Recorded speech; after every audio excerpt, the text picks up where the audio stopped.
તો મેઘરાજાએ છતર ભરી નાશે તો સવારથી વરસાદ બાકા ચીકુ બોલાવતો હતો. આપીને ચીકુભાઈ બે વરસાદ બંધ થવાની વાટ જોઈને બેઠા હતા. જેમ કે આપણે બે રખડવા જવું હતું, બંધ થવાનું નોમ જ નતા લેતા. તો શું આપણે ચાલુ વરસાદમાં નીકળી ગયા. આપડા શેરીમાં પાણી ભરાતું હતું, તો હીરું પાણી આપણે તળાવમાં જવા જતા હતા. નેક તો કરી ના પણ આપડા સપટા પણ સાથ છોડી દીધો હતો.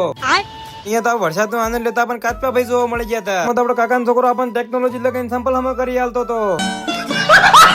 પછી પહોંચી જતા આપી ગોમમાં. વરસાદ થી તો આપડે અડુલું તળાવ ઘણું ખરું ભરાઈ ગયું છે. વાળીને આપી નીકળી જતા બસ સ્ટેન્ડ હોમે. ટેકનોલોજી ઘણી લગાવી પણ આપડા સંપલે આપણો સાથ ફેર થી છોડી દીધો હતો. ભાઈ તમને કોક કહેતા હતા हमारे यहाँ में पड़ता है, तुम्हारे यहाँ तेल पड़ता है. મસ્ત વાતાવરણ આપીને ભાઈબંધી પી લીધી હતી ચા. નીકળી જતા ઘર હોમે જવા હારું. આપડો ભાઈબંધ ગાડી લઈને આવ્યા તો આપી બે ભાઈબંધ ની ગાડીમાં નીકળી જાય ઘર હોમે. અને અહીંયા તો રસ્તામાં આપણે ટોમી ભાઈ મળી ગયા હતા. ભાઈ બાય કહીને આપી જયેશ ખરવાડા કીધું પડતો નીકળી જાય આપડા ઘર હોમે. ગામના રોડો સ્વિમિંગ પુલ બની ગયા હતા. ઈચ્છા તો એવી જ હતી કે અમે ડૂબકી મારીને આવરો, પણ યાદ આવ્યું કે ઘરે પહેવાય નહીં જી.